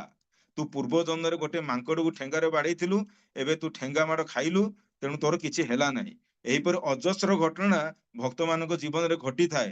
ଏହିପରି କାହାରି ଜୀବନରେ ଦୁର୍ଭୋଗ ଘଟିଲେ ଡରି ନ ଯାଇ ଇଷ୍ଟଙ୍କ ସହିତ ଯୋଗସୂତ୍ର ହୋଇ ତାଙ୍କର କର୍ମରେ ଆହୁରି ଦୃଢ ଭାବରେ ଲାଗିଯିବା ହିଁ ଦରକାର। ଆଉ ପ୍ରତ୍ୟେକ ଦିନ ସେଇ ନାମ ଧ୍ୟାନ କରି ହିଁ ଆମକୁ ଚାଲିବାର ହିଁ ରହିଲେ ଆମେ ସେଇ ଜିନିଷଟାକୁ ହିଁ ବୁଝିପାରିବା। ତେଣୁ ବହୁତ କିଛି ମୁନି ଋଷି ମାନେ ଯୋଉ ନାମ ନେଇକି ଆସିଛନ୍ତି, ଠାକୁରଙ୍କୁ ମାନେ ପଚାରି ଯାଉଛି, ମୁନି ଋଷି ମାନେ ହିଁ ତ ନାମ କରନ୍ତି, ଆମେ ମାନେ ବି ତ ନାମ କରୁ, ତାହେଲେ ତଫାତ୍ ହିଁ କଣ? ଶ୍ରୀ ଠାକୁର କହୁଛନ୍ତି, ଦେଖ, ସେଇ ଯୋଉ ନାମ କରନ୍ତି, ସେ ହିମ୍ ହଉ କ୍ଲିମ୍ ହଉ, ଏଗୁଡିକ ବି ନାମ, ଏକ ପ୍ରକାର ଶବ୍ଦ। ଆଉ ତୁମେ ମାନେ ଯେଉଁ ନାମ କର, ତା ଦୁନିଆରେ ସବୁ କିଛି ମଧ୍ୟରେ ଅଛି। ତାକୁ ଯଦି ଅଭ୍ୟାସ କରିଲେ ସବୁ ଦିଗରୁ ତମେ ବଢି କରି ଉଠିବ। ସେ ହିମ୍ କ୍ଲିମ୍ ଏଗୁଡିକ ଯେତିକି ନାମ ଅଛି, ଏଇ ତମେ ଯୋଉ ନାମ ପାଇଛ, ଲାଟେଷ୍ଟ ନାମ ପାଇଛ, ସେ ପୁରୁଷୋତ୍ତମଙ୍କର, ସେଇ ନାମ ଭିତରେ ସେଇ ନାମ ଗୁଡାକ ସବୁ ହିଁ ସମାହିତ ହେଇକି ହିଁ ଅଛି। ତେଣୁ ତମକୁ ଆଉ କିଛି ଚିନ୍ତା କରିବାର ନାହିଁ। ତେଣୁ ସେୟା ହିଁ ମାନେ କରି କରି ହିଁ ଚାଲ। ତେଣୁ ଆମର ବହୁତ ଭାଗ୍ୟ କି ଆମେ ସର୍ବଶ୍ରେଷ୍ଠ ନାମ ପାଇଛେ ଈଶ୍ୱର ଗୁରୁ ପୁରୁଷୋତ୍ତମଙ୍କର। କିନ୍ତୁ ଠାକୁର ନାମ ସହିତ କର୍ମ ବି କରିବା ପାଇଁ ଆମକୁ ସଦାବେଳେ ହିଁ କହି ଚାଲିଛନ୍ତି। ତାଙ୍କର ଜୀବନ ଦଶାରେ ଯଦି ଦେଖିବା, ସେ କର୍ମ କରିକି ହିଁ ସବୁ ଜିନିଷ ଯାକ ଦେଖେଇ ଦେଇଛନ୍ତି। ଯଦି ଆମେ ବେଳେ ବେଳେ ଆମର ବେଳେ ବେଳେ କୋଶ୍ଚିନ୍ ଉଠେ, ମୁଁ ତ ହୁଏତ ଠାକୁରଙ୍କର ନାମ କରୁଛି, ବେଳେ ବେଳେ ନାମ କରିବାକୁ ଇଚ୍ଛା ହଉଛି, କର୍ମ କରିବା ପାଇଁ ଆଉ କିଛି ମନ ଲାଗୁନି, ସେତେବେଳେ ଠାକୁରଙ୍କୁ ଯେତେବେଳେ ପଚାରି ଦିଆଯାଉଛି, ଠାକୁର, କର୍ମ ବାଦ ଦେଇ କେବଳ ନାମ ଧ୍ୟାନ କଲେ କଣ ହୁଏ ନା? ଶ୍ରୀ ଠାକୁର ସେ କଥାରେ କହିଲେ, ଦିନ ଥିଲା ମୁଁ ତ ଖୁବ ନାମ ଧ୍ୟାନ କରୁଥିଲି, କର୍ମ ବାଦ ଦେଇ କେବଳ ନାମ ଧ୍ୟାନ କିଛି ଦିନ କରି କିଭଳି ଯେପରି ନିଥର ହେଇଗଲି। ଭଲ ମନ୍ଦ ସୁଖ ଦୁଃଖ କୌଣସି ସେନ୍ସେସନ ହିଁ ଯେପରି ମୁଁ ବୋଧ କରିପାରିଲିନି। ପୂର୍ବର ସେଇ ଯୋଉ ଟ୍ରେମର ଅଫ ଲାଇଫ, ଜୀବନର ସ୍ପନ୍ଦନ, ସେ ଚାଲିଗଲା ବୋଲି ମତେ ଲାଗିଲା। ମୁଁ ଗୋଟେ ସ୍ଥବିର ହୋଇ ସ୍ଥାଣୁ ହୋଇ ବସି ଉଠିଲି। ସେ ଗୋଟେ ନର୍କ ବିଶେଷ। ତାପରେ ମୁଁ ନାମ ସହିତ କର୍ମର ଦିଗକୁ ବି ମନ ଦେଲି। ସେତେବେଳେ ମୋର ସ୍ୱାଭାବିକ ଅବସ୍ଥା ସେତେବେଳେ ମୋର ଫେରି ଆସିଲା। ଠାକୁର କହୁଛନ୍ତି କି ତାହେଲେ ଆମେ କଣ କରିବା? ନାମ ସହିତ କର୍ମ କରିବାକୁ ହିଁ ପଡିବ। ଆଚ୍ଛା, ଯଦି ଆମେ ଯଦି ଭାବୁ ତାହେଲେ ଇଷ୍ଟଙ୍କର ଯେତିକି କର୍ମ ଅଛି, ସେଇ କର୍ମ ଗୁଡା କଲେ, ଆଉ ଯଦି ନାମ ଧ୍ୟାନ ନ କଲେ ତ ତାହେଲେ ଚଳିବ। ବେଳେ ବେଳେ ବହୁତ ଲୋକଙ୍କର ଆମର ସେଇ ଧାରଣା ବି ଥାଏ, ଠିକ ଅଛି, ଠାକୁରଙ୍କର ତ କାମରେ ମୁଁ ଲାଗିଯାଇଛି, ତାଙ୍କ ସତ୍ସଙ୍ଗ ବି ଯାଉଛି, ଡିପି ୱାର୍କ ବି କରୁଛି, ଠାକୁରଙ୍କର ବି ବହୁତ କିଛି କର୍ମରେ ମନ୍ଦିର ଗଠନ କରୁଛି, ତାହେଲେ ନାମ ନ କଲେ କଣ ହବନି? ଏଇଟା ବି ବେଳେ ବେଳେ ମନୁଷ୍ୟଙ୍କ ଭିତରେ କୋଶ୍ଚିନ୍ ଆସେ। ଠାକୁର କିନ୍ତୁ କଣ କହିଲେ? ଠାକୁର ଯେତେବେଳେ ପଚରାଗଲା, ନାମ ଧ୍ୟାନ ନ କରି ଯଦି ଖାଲି ମୋଟର ଆକ୍ଟିଭିଟି ଆମେ ଯଦି କର୍ମ କରୁ, ବେଶୀ କରି କରୁ, ତାହେଲେ କଣ ହୁଏ ନା? ଶ୍ରୀ ଠାକୁର କହିଲେ, ସେଥିରେ ତମର ସବକନସିୟସ ଆଉ ଅନକନସିୟସ ମାଇଣ୍ଡରେ, ମାନେ ଅବଚେତନ ବା ଅଚେତନ ମନରେ ଯୋଉ ଅନସଲ୍ଭଡ ଅସମାଧିତ ଯାହା ଥାଏ, ତାହା ଜଣା ପଡେ ନାହିଁ, ସେଟା ଆଡଜଷ୍ଟ ବି କରି ହୁଏ ନାହିଁ। କାହିଁକି ନା ତମକୁ ଆଜ୍ଞା ଚକ୍ରରେ କୁହାଯାଇଛି ଧ୍ୟାନ କରିବା ପାଇଁ, ନାମ କରିବା ପାଇଁ। ସେ ଜ୍ଞାନ ଧାତୁ ମାନେ ହଉଛି ଜ୍ଞାନ ବୋଧ। ସେଠାରେ ଆଜ୍ଞା ଚକ୍ରରେ ସେ ଧ୍ୟାନ କଲେ ଜ୍ଞାନ ଓ ବୋଧ ହୁଏ ବୋଲି ତାକୁ ଆଜ୍ଞା ଚକ୍ର କୁହାଯାଏ। କିନ୍ତୁ ଏଇ ସବୁ ଜିନିଷ ଗୁଡାକ ସେତେବେଳେ ହେଇପାରେ ଯେତେବେଳେ ତମେ ସେଇ ପ୍ରେସର ସହିତ ଯୋଡି ରୁହ। ତମ ମୂଳରେ ସେଇ ଚାପଟା ନହେଲେ ଏଇ ସବୁ ଜିନିଷ ଗୁଡାକ କିନ୍ତୁ ଆମେ କରିପାରିବନି ଠିକରେ। ଆଉ ସେ ପ୍ରେସର, ସେଇ ଚାପ ହିଁ ହଉଛି ଇଷ୍ଟବୃତ୍ତି। ଯେମିତି ହାତର ବ୍ୟାୟାମ ତମେ ଯେତେ ବି କର, ଯଦି ମସଲ ଆଡକୁ ତମେ ଆଟେନସନ ନଦେଲେ କିନ୍ତୁ କାମ ହୁଏ ନାହିଁ। ସେଇଭଳି ତମକୁ ଯଦି ଇଷ୍ଟବୃତ୍ତି ବି କରିବନି, ଇଷ୍ଟଙ୍କ ସହିତ ଯୁକ୍ତ ହବନି, ତଥାପି ଭାବିବ ମୁଁ ନାମ କରୁଛି, ତାହେଲେ ସେଇଟା ବି ସେତେ କାମ ବି କରିବ ନାହିଁ। ତେଣୁ ତମେ ଇଷ୍ଟଙ୍କ ସହିତ ଯୁକ୍ତ ହୁଅ, ତାଙ୍କ ସହିତ ଅନୁରାଗର ସହିତ ସେଇ ନାମ ହିଁ କରି କରି ହିଁ ଚାଲ। ଆଉ ତମର ଭିତରେ ସେ ବ୍ୟାକୁଳତାଟା ବି ରହିବାର ହିଁ ଅଛି। ମୁଁ ଇଷ୍ଟଙ୍କ ସହିତ ଯୁକ୍ତ ହୋଇ ମୋର ବ୍ୟାକୁଳତାର ସହିତ ନାମ କରିବାର ସହିତ ବ୍ୟାକୁଳତାର ସହିତ ତାଙ୍କର ପ୍ରୀତି କର୍ମ ବି କରିବା ହିଁ ତମର ଭିତରେ ସେଇ ଅରଷ୍ଟାର ହିଁ ଆସିବାର ହିଁ ଅଛି। କାହିଁକି ନା ପ୍ରକୃତ ବ୍ୟାକୁଳତା ଯେତେବେଳେ ହେଲେ ସେଇ ତପସ୍ୟାଟା ତମ ଭିତରେ ହିଁ ଫୁଟିବ ହିଁ ଫୁଟି ଉଠିବ।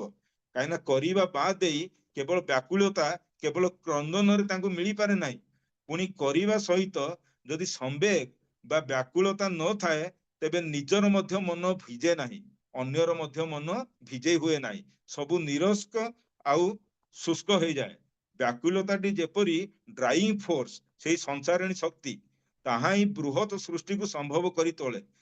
ତେଣୁ ବ୍ୟାକୁଳତା ବି ଆମ ମାନଙ୍କର ଇଷ୍ଟଙ୍କ ପ୍ରତି ସେଇ ବ୍ୟାକୁଳତା ବି ରହିବାର ହିଁ ଅଛି, ପରମ ପିତାଙ୍କୁ ନେଇକି କରିବାରେ ଅଛି।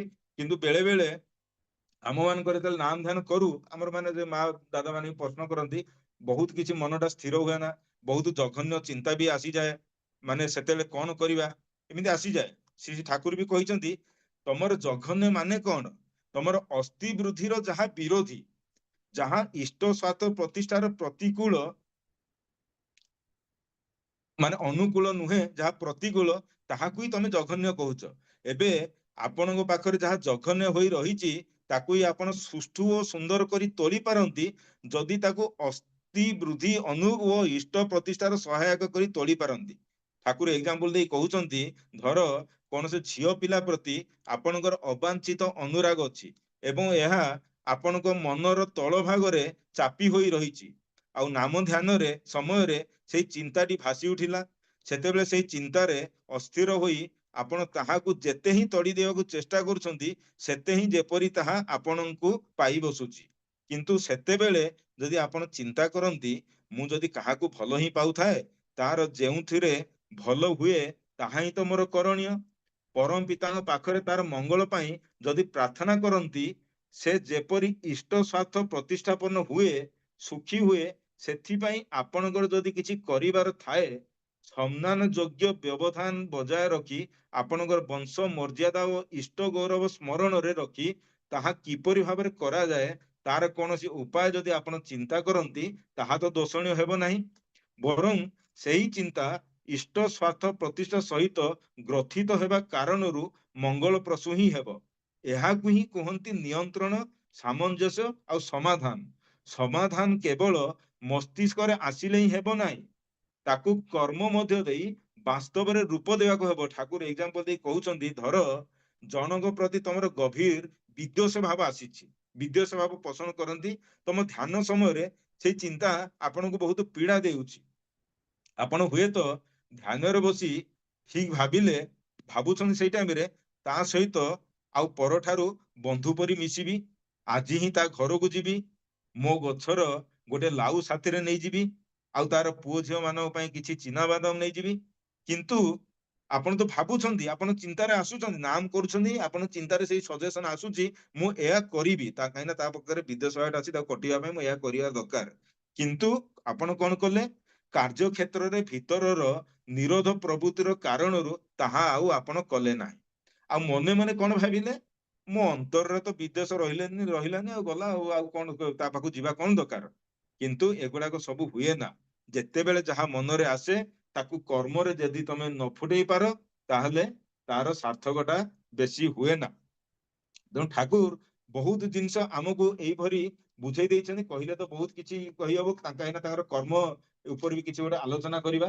ତେଣୁ ଆମକୁ କର୍ମ ହିଁ କରିବାକୁ ପଡିବ, ସେଇ ଇଷ୍ଟ ପ୍ରୀତିକର କର୍ମ ହିଁ ଆମକୁ କରିବାକୁ ହିଁ ପଡିବ। କିନ୍ତୁ ସେ ନାମ ପ୍ରତି ଆମର ଅନୁରାଗଟା କେମିତି ଆସିବ? ଆମେ ବେଳେ ବେଳେ ଭାବୁ, ଠାକୁର କହିଛନ୍ତି ନାମିକ ପ୍ରତି ଅନୁରାଗ ନ ରହି ସେ ନାମ କଲେ ବି ବେଶୀ କିଛି ହବନି। ତେଣୁ ଆମର ସେ ନାମିକ ପ୍ରତି ଅନୁରାଗ କେମିତି ଆସିବ? ଠାକୁର କହିଛନ୍ତି, ନାମ କରୁ କରୁ ନାମିକ ପ୍ରତି ସେଇ ଅନୁରାଗଟା ବଢେ। ନାମିକ ପ୍ରତି ଯେତେ ଅନୁରାଗ ବଢେ, ନାମ ପ୍ରତି ମଧ୍ୟ ସେତେ ଅନୁରାଗ ବଢେ। କାରଣ ନାମ କଲେ ନାମିକ କଥା ହିଁ ମନେ ପଡେ। ଯାହାଙ୍କ ପ୍ରତି ଭଲ ପାଇବା ହୁଏ, ତାଙ୍କର ଚଳନ, ଚରିତ୍ର, ଚେହେରା, ଗୁଣାବଳୀ ଆଉ ଲୀଳା କଥା ସ୍ମରଣ ମନନ କରିବାକୁ ଭଲ ଲାଗେ। ସେଇ ଭଲ ଲାଗିବାର ସଙ୍ଗେ ସଙ୍ଗେ ଇଚ୍ଛା ହୁଏ ନିଜର ଚଳନ ଚରିତ୍ରକୁ ନିଜ ବୈଶିଷ୍ଟ୍ୟ ଅନୁଯାୟୀ ତଦନୁଗ କରି ତୋଳିବା ପାଇଁ। ଆଉ ଏହାର ଭିତର ଦେଇ ଆସେ ସେଇ ନିରଖ ପରଖ। ନିଜର ଦୋଷ ଗୁଣ ଯେପରି ଯେପରି ବୁଝାଯାଏ ସେହିପରି ଆତ୍ମନିୟନ୍ତ୍ରଣ କରିବାକୁ ଇଚ୍ଛା ହୁଏ। ମଣିଷ ଆତ୍ମନିୟନ୍ତ୍ରଣ ଯେତେ ହିଁ କରେ ସେତେ ହିଁ ଦେଖେ ଯେ ଏହାର ଶେଷ ନାହିଁ। ଏହି ପ୍ରୟୋଜନ ବୋଧର କାରଣରୁ ମଣିଷ ପୁଣି ନିରନ୍ତର ନାମ କରିବାର ପ୍ରୟୋଜନକୁ ବୋଧ କରେ। ତା ଛଡା ଇଷ୍ଟଙ୍କର ସେଇ ଅଫୁରନ୍ତ ଚାହିଦା ଓ ଇଚ୍ଛା ପୂରଣ କରିବାକୁ ଯାଇ ମଣିଷ ସର୍ବଦା ହିଁ ନିଜର ଶକ୍ତିର ଅସମ୍ପୂର୍ଣ୍ଣତା ସମ୍ବନ୍ଧରେ ସଚେତନ ହୁଏ। ସେଇ ଶକ୍ତିର ସନ୍ଧାନରେ ମଣିଷ ସେତେବେଳେ ନାମର ଶରଣାପନ୍ନ ହୁଏ। ଯେତେ ନାମ କରେ ଆଉ ତାଙ୍କ ପଥରେ ଚାଲେ ସେତେ ହିଁ ତାଙ୍କୁ ବୋଧ କରେ ଭିତରୁ କିଏ ଯେପରି ଅନବରତ ଶକ୍ତି ଆଉ ବୁଦ୍ଧି ଯେମିତି ଯୋଗେଇ ଯାଉଛି। ତେଣୁ ଇଷ୍ଟଙ୍କ ସମ୍ବନ୍ଧରେ ଆକ୍ଟିଭଲି ଇଣ୍ଟରେଷ୍ଟେଡ ସକ୍ରିୟ ଭାବରେ ହେଲେ ନାମରେ ରୁଚି ଆପେ ଆପେ ଆସେ। ଆଉ ନାମୀଙ୍କ ସହିତ ପ୍ରଣୟ ବାଦ ଦେଇ ତାଙ୍କ ପ୍ରତି ପ୍ରେମ ନାହିଁ, କେବଳ ଯଦି ମେକାନିକାଲି ଯାନ୍ତ୍ରିକ ଭାବରେ ନାମ କଲେ ବେଶୀ କିଛି ହୁଏ ବୋଲି ମୋର ମନେ ହୁଏ ନାହିଁ। ତେବେ ନାମ କରିବାକୁ ଗଲେ ନାମୀଙ୍କ ଆଡକୁ ନଜର ପଡେ ହିଁ। ଆଉ ନାମର ସହିତ ଅଛି ଆମ ମାନଙ୍କର ସେଇ ସତ୍ତାର ଯୋଗ। ତେଣୁ ନାମ କରୁ କରୁ ମନ ସେଇ ସତ୍ତାମୁଖୀ ହୁଏ, ସେଇ କାରଣମୁଖୀ ହୁଏ, ସେଇ ଉତ୍ସମୁଖୀ ହୁଏ। ନାମ ଯେତେ କରାଯାଏ ସେତେ ନାମ ଉପରେ ଲୋଭ ବଢେ ଆଉ ସେଇ ଦୁର୍ନିବାର ଆକର୍ଷଣ ତ୍ୟାଗ କରାଯାଏ ନାହିଁ। କ୍ରମାଗତ ଆହୁରି ମଧ୍ୟ ଗଭୀରକୁ ପ୍ରବେଶ କରିବାକୁ ଇଚ୍ଛା ହୁଏ। ତାପରେ କଣ ଆସେ? ଇଷ୍ଟ ଚିନ୍ତା, ଇଷ୍ଟ କଥା ଓ ଇଷ୍ଟ କର୍ମ। ଏହା ନେଇ ମଗ୍ନ ରହିବାକୁ ବହୁତ ଭଲ ଲାଗେ। ସେତେବେଳେ ଆସକ୍ତିର ବିଷୟ ହିଁ ହୁଅନ୍ତି ମୋର କେବଳ ଇଷ୍ଟ। ଆଉ ଏହି ଆସକ୍ତି ପ୍ରଭୃତି ଆସକ୍ତି ଠାରୁ ଅନେକ ପ୍ରବଳ ଭାବ ମଧ୍ୟ ସେ ଭିତରଟି ଯେ ସେତେବେଳେ କିନ୍ତୁ ଜୋର କରି ଚଳେଇବାକୁ ହୁଏ, ଲାଗି ରହିବାକୁ ହୁଏ। ଲାଗି ରହୁ ରହୁ ପୁଣି ଠିକ ହେଇ ଆସେ। ସେ ଅବସାଦ ପରେ ଅନେକ ସମୟରେ ବନ୍ୟା ପରି ଯେମିତି ଆବେଗ ଆସେ। ସେଇଥିପାଇଁ ଲାଗି ରହିବାକୁ ହୁଏ, କାରଣ ତାଙ୍କୁ ଯେ ମୋର ଦରକାର ହିଁ। ତାଙ୍କୁ ବାଦ ଦେଇ ମୋ ଜୀବନ ଅଚଳ। ମଣିଷ ଜୀବନରେ ଯେତେ ଯାହା ହିଁ କରୁ କୌଣସିଟି ହିଁ ସାର୍ଥକତା ଲାଭ କରେ ନାହିଁ ଯେତେ ଦିନ ସେ ଇଷ୍ଟଙ୍କୁ କାୟ ମନ ପ୍ରାଣରେ ଭଲ ପାଇ ନପାରେ। ଭଲ ପାଇବାର ସେ ଧାଁରେ ସେ ଚାଲୁ ଚାଲୁ ଭଲ ପାଇବାଟି ସେମିତି ସତ ହେଇ ଉଠେ। ଆଉ ସେଇ ବୁଦ୍ଧି ହିଁ ସାର ବୁଦ୍ଧି। ଆଉ ଯେଉଁ ବୁଦ୍ଧି ମଣିଷକୁ ଇଷ୍ଟଙ୍କ ଠାରେ ଏକାନ୍ତ କରି ତୋଳେ। ଏହାକୁ ହିଁ କହନ୍ତି ଅବିଭ୍ୟଚାରୀ ଭକ୍ତି। ଇଷ୍ଟଙ୍କୁ ଯଦି ମୋର ସୁଖ ସୁବିଧା ପାଇଁ ଡାକେ, ମୋର ସୁଖ ସୁବିଧା ପାଇଁ ଭଲ ପାଏ, ତାହେଲେ ସେଇଟା ହେଲା ବ୍ୟଭିଚାରୀ ଭକ୍ତି। ତାଙ୍କ ପାଇଁ ତାଙ୍କୁ ଯିଏ ଭଲ ପାଏ ସେ ଧନ୍ୟ ହୋଇଯାଏ ଆଉ ସେ ପବିତ୍ର ହୋଇଯାଏ। ତା ଭିତରେ ଆଉ କୌଣସି ମଧ୍ୟ କଳୁଷ ବା ମାଳିନ୍ୟ ରହେ ନାହିଁ। ତେଣୁ ଗୀତାରେ ଅଛି ଅପିଚେତ ସୁଦୂରାଚାର ଭଜତେ ମାମନନ୍ୟ ଭାବ ସାଧୁରେବ ସ ମନ୍ତବ୍ୟ ସମ୍ୟକ ଭବିଷ୍ୟତ ହି ସହ। ଅନ୍ୟନ୍ୟ ଭାବ ରହିଲେ ମୁଁ ବୁଝେ ଏକମାତ୍ର ତାଙ୍କୁ ହିଁ ଯେ ଭଜନା କରେ ଏବଂ ସେ କେବଳ ତାଙ୍କର ହିଁ ପାଇଁ, ଯାହାର ପ୍ରାଣ ତାଙ୍କ ପାଇଁ କାନ୍ଦି ଉଠେ ସେ ହିଁ ଏହା ପାରେ। କେତେ ସାଧୁ ପୁରୁଷ ପାରନ୍ତି ନାହିଁ, ହୁଏତ ପାପି ତାପି ମୁହୂର୍ତ୍ତକ ବି ପାରି ଯାଆନ୍ତି। ଯିଏ ପାରେ ସେ ହିଁ ଭାଗ୍ୟବାନ। ତେଣୁ ଠାକୁରଙ୍କୁ ଆମେ ବହୁତ ଭାଗ୍ୟବାନ। ଆମେ ଠାକୁରଙ୍କୁ ପାଇ ତାଙ୍କୁ ନେଇକି ଚାଲିବାକୁ ଆମେ ଚେଷ୍ଟା କରୁଛେ। କିନ୍ତୁ ଯଦି ଠାକୁରଙ୍କର କର୍ମରେ ଯଦି ଦେଖିବାକୁ ଯିବା, ତାଙ୍କର କର୍ମ ଯଜ୍ଞଙ୍କୁ ଯଦି ଆମେ ନେବା, ତାଙ୍କ ପ୍ରତି ଅନୁରାଗ ତ ମୋର ମାନେ ବେଳେ ବେଳେ ତ ଆସିବନି। ବେଳେ ବେଳେ ମୁଁ ଭାବେ କଣ କି ଠିକ ଅଛି, ମୋର ତ କିଛି ତ ଭାଇ ଅସୁବିଧା ନାହିଁ। ମୋର ଘର ସଂସାର ବହୁତ ଚାଲିଛି, ମୋର ବହୁତ ଭଲ ସର୍ଭିସ, ଅର୍ଥର କିଛି ସମସ୍ୟା ନାହିଁ। ପିଲା ଛୁଆ ଗୁଡାକ ବହୁତ ଭଲ ଭଲ ପୋଜିସନରେ ଅଛନ୍ତି। ପୁଣି ସେଇ ଇଷ୍ଟଙ୍କ ସହିତ ପୁଣି ଯୁକ୍ତ ହେଇ ସେ ନାଁ ଧ୍ୟାନ କରିବା, ଏଇ ସବୁ ଜିନିଷରେ ମୁଁ କାହିଁକି ପଡିବି? ମୋର ତ ଜୀବନ ଏମିତି ଚାଲିଛି। ଶ୍ରୀ ଠାକୁରଙ୍କୁ ପାଖରେ ଜଣେ ସାହିତ୍ୟକ ଆସିଛନ୍ତି ସେଇଦିନ। ସେ ସାହିତ୍ୟକ ସେ ବିଶିଷ୍ଟ ସାହିତ୍ୟକ ସୁସାହିତ୍ୟକ, ସେ ମେମୋରିଆରେ ଠାକୁର ବସିଛନ୍ତି। ଠାକୁରଙ୍କୁ ସେ ଗୋଟେ ପ୍ରଶ୍ନ ପଚାରୁଛନ୍ତି କି ଠାକୁର, ସତ୍ୟାନୁସରଣ ଗୋଟେ ବାଣୀ ଅଛି, ଅଭାବରେ ପରିଶ୍ରାନ୍ତ ମନ ଧର୍ମ କିମ୍ବା ବ୍ରହ୍ମ ଜିଜ୍ଞାସା କରେ ନହେଲେ କରେ ନା। ମୋର ତ କୌଣସି ଅଭାବ ନାହିଁ ଠାକୁର, ତାମାନେ ଏଇ ବାଣୀଟା କଣ ମୋର ପାଇଁ ପ୍ରୟୋଜନ ନାହିଁ? ସେ ଠାକୁର କହୁଛନ୍ତି ଯେ ଆପଣଙ୍କର ଅଭାବ ନାହିଁ ତାହେଲେ ଏଇ ବାଣୀ ଆପଣଙ୍କ ପାଇଁ ନୁହଁ। ଏତିକି କହି ଠାକୁର ପୁଣି କହୁଛନ୍ତି, ଆଚ୍ଛା ଆପଣ ଦୀପକ ଦେଖିଛନ୍ତି? ସେ କହନ୍ତି ମୋର ଘରେ ତ 12 ମାସ ପୁରା ପୂଜା ପାଠ ହୁଏ। ସେ ଠାକୁର କହୁଛନ୍ତି ସେ ଦୀପକରେ କଣ କଣ ରହିଥାଏ? ସେ କହୁଛନ୍ତି ନାଇଁ ଦୀପକରେ କଣ ରହିବ, ସେ ଗୋଟେ ମାଟିର ପାତ୍ର, ତାପରେ ତେଲ ଥାଏ ଆଉ ତା ସହିତ ବତି ଥାଏ। ଠାକୁର କହୁଛନ୍ତି ଆଉ କଣ ଥାଏ? ସେ ବ୍ୟକ୍ତି କହୁଛନ୍ତି ଆଉ ତ କଣ ମୋର ମନେ ପଡୁନି। ଶ୍ରୀ ଠାକୁର କହୁଛନ୍ତି ମା ମାନେ ସେ ଦୀପକରେ ଗୋଟେ ତିଲି ବି ରଖିଛନ୍ତି କାଠି ଟାଇପର, ଯୋଉଟା କି ଦୀପକକୁ ନିୟନ୍ତ୍ରିତ କରେ। ୟାଙ୍କର ସେ ବୁଝି ପାରୁନାହାନ୍ତି। ସେ ତାଙ୍କର ବୁଝେଇ କହୁଛନ୍ତି ଆପଣଙ୍କର ଐଶ୍ୱର୍ଯ୍ୟ ଅଭାବ ନଥିଲେ ମଧ୍ୟ ଗୋଟେ ତିଲିର ଅଭାବରେ ଗୋଟେ ସାଧାରଣ ଦୀପକର ଲଉରେ ଯେମିତି ଘରର ସମସ୍ତ ସମ୍ପଦାର ସହିତ ଜୀବନ ବି ସମାପ୍ତ ହେଇଯାଇପାରେ, ସେଇଠି ସେଇ ସାହିତ୍ୟକ ତାପରେ ବୁଝି ପାରୁଛନ୍ତି। ସେ ସଭାରେ ଯାଇ କହୁଛନ୍ତି, ଶ୍ରୀ ଠାକୁରଙ୍କ ଦର୍ଶନକୁ ବର୍ଣ୍ଣନ କରି କହୁଛନ୍ତି ଆମେ ମାନେ ବହୁତ ସାହିତ୍ୟର ଚର୍ଚ୍ଚା କରୁଛୁ, ଆମେ ମାନେ ହୁଏତ ଆମର ଜ୍ଞାନ ସୀମିତ ରହିବା ପାଇଁ ଆମେ ଜୀବନର ଚଳନର ସବୁ ପେହେଲୁକୁ ଆମେ କିନ୍ତୁ ଦେଖିପାରୁନାହିଁ। ସବୁ କଳ୍ପନା ଦୃଷ୍ଟିରେ ଆମର ସୀମିତ ଜ୍ଞାନ କେବଳ ମାତ୍ର ହିଁ ଅଛି। କିନ୍ତୁ ଠାକୁର ଆଜି ଆମକୁ କହିଦେଲେ ଭାବିର ସହିତ ଯଦି ଯୁକ୍ତ ତମେ ନ ରହିବ ତାହେଲେ ତମ ଜୀବନରେ ସେ ଅଭାବକୁ ଅଭାବ ଯାଇପାରିବ ନାହିଁ। ତେଣୁ ସଦାବେଳେ ତାଙ୍କ ସହିତ ଯୁକ୍ତ ହେଇକି ରହିବାର ଅଛି, ଆଉ ସେଇ କର୍ମ ବି ସାଙ୍ଗରେ କରିବାର ଅଛି। ଠାକୁରଙ୍କର ଯଦି ଜୀବନରେ ଆମେ ଦେଖିବା ସେ ସଦାବେଳେ ସେ କର୍ମକୁ ବି ପ୍ରାଧାନ୍ୟ ଦେଇଛନ୍ତି। ଆମର ପିଲାଦିନୁ ବି ଆମର ସେ ମାତା ମନ୍ମୟୀ ଦେବୀ ହୁଅନ୍ତୁ, ଶ୍ରୀ ଠାକୁର ହୁଅନ୍ତୁ, ଶ୍ରୀ ବଡ଼ଦା ହୁଅନ୍ତୁ, ଶ୍ରୀ ଦାଦା ହୁଅନ୍ତୁ, ଶ୍ରୀ ଆଚାର୍ଯ୍ୟ ଦେବ ହୁଅନ୍ତୁ, ସମସ୍ତେ ସେ କର୍ମ ଉପରେ ପ୍ରାଧାନ୍ୟତା ଦେଇଛନ୍ତି। ଆପଣ ଦେଖନ୍ତୁ କାଲି ଆମର ଏଠି ଆଲୋଚନା ହଉଥିଲା ପରମ ବିସ୍ମୟ ପରମ ପ୍ରେମମୟ, ମାନେ ତାଙ୍କ ବିଷୟରେ କିଛି କଳ୍ପନା ବି କରି ହୁଏ ନା। ଯେମିତି ଆମେ ଜାଣିଛେ ଠାକୁରଙ୍କର ପିଲାଦିନର ଘଟଣା କି ଯେତେବେଳେ ତାଙ୍କର ପିତା ରୋଗ ଶଯ୍ୟାରେ ସେ ବସିଥାନ୍ତି, ଆଉ ସେ ଆଉ ତାଙ୍କର ଘରର ନିଲାମୀ ମାତା ମନ୍ମୟୀ ଦେବୀଙ୍କ ପିତାଙ୍କର ଯୋଉ ଘରର ନିଲାମୀ, ସେଇ ଟାଇମରେ ସେ ନୋଟିସ ବି ଆସିଯାଇଛି, ଲୋକ ବି ଆସିକି ପହଞ୍ଚି ଗଲେଣି କି ତମର ଏତିକି ଡିଗ୍ରୀ ହେଇଛି, ଏତିକି ଟଙ୍କା ଯଦି ଦିଅ ନହେଲେ ତମର ଘରର ବର୍ତ୍ତମାନ କଣ କରାଯିବ, ନିଲାମୀ କୁର୍କି ହେଇଯିବ, ନିଲାମୀ ହେଇଯିବ। ସେ ମା ବି ଚିନ୍ତିତ, ପିତା ତ ରୋଗ ଶଯ୍ୟାରେ କିଛି କରିପାରୁନାହାନ୍ତି, ଠାକୁର ବି ଚିନ୍ତିତ, ସମସ୍ତେ ସେଇଠି ମାନେ ଚିନ୍ତିତ ଅବସ୍ଥାରେ ଅଛନ୍ତି। କିନ୍ତୁ ସେଇ ଟାଇମରେ କଣ ହଉଛି, ଗୋଟେ ହରିବୋଲା ମା, ଭୁଇଁମାଲି ହରିବୋଲା ମା ଆସିକି ମାତା ମନ୍ମୟୀ ଦେବୀ ପାଖରେ କ୍ରନ୍ଦନ କରି କହୁଛନ୍ତି ମା ମତେ 100 ଟଙ୍କା ଆପଣ ଦିଅନ୍ତୁ, ଆପଣ 100 ଟଙ୍କା ନଦେଲେ ମୋ ଘର ଉଜୁଳି ଯିବ, ମୋର ତ ସବୁ ଚାଲିଯିବ ମା, ମୋର ଆଉ କିଛି ବି ରହିବନି। ମାନେ ମାଙ୍କର ସେଇ ଟାଇମରେ ଲୋକ ଆସିକି ଅଛନ୍ତି, ସେ ସରକାରୀ ଅଫିସର ବି ଆସିକି ଅଛନ୍ତି, ତାଙ୍କ ଘର ନିଲାମୀ ହବାକୁ ଯାଉଛି, ଆଉ ତାଙ୍କୁ ମାନେ ଯଦି ଏତିକି ପଇସା ନଦେଲେ ନିଲାମୀ ହେଇଯିବ। ସେଇ ଟାଇମରେ ଜଣେ ମା ଆସିକି କହୁଛନ୍ତି ମତେ 100 ଟଙ୍କା ଦିଅ, ନହେଲେ ମୋର ସବୁ ଘର ଦୁନିଆ ହିଁ ଚାଲିଯିବ। ମାତା ମନ୍ମୟୀ ଦେବୀ ଠାକୁରଙ୍କୁ ଭିତରକୁ ନେଇକି ଯାଉଛନ୍ତି, ଆଉ ଯାଇକି କହୁଛନ୍ତି ଆରେ ଅନୁକୂଳ, ଆରେ ତତେ ଗୋଟେ ଜିନିଷ କହିବି ନା, କଣ କହୁନ ମା? ତୋର ହାତରେ ଯୋଉ ସେଇ ବଳାଟା ଅଛି ତୁ ତାକୁ ଦଉନୁ, ସେଟା ଯାଇକି ବନ୍ଧା ପକେଇ ଦେଇକି ଆସିଲେ ସେ 100 ଟଙ୍କା ଦେଲେ ସେଇ ହରିବୋଲା ମାର ସେ ରକ୍ଷା ହେଇଯିବ, ନହେଲେ ତାର ଘରଟା ହିଁ ଉଜୁଡିଯିବ। ଠାକୁର କିଛି ଚିନ୍ତା ନକରି ଦେଇ ଦଉଛନ୍ତି, କହୁଛନ୍ତି ମା ନେଇଯାଅ, ଏଟା ମତେ ଆଉ ପିନ୍ଧିବାକୁ ଭାରି ଭାରି ଲାଗୁଛି, ଆଉ ଭଲ ଲାଗୁନି।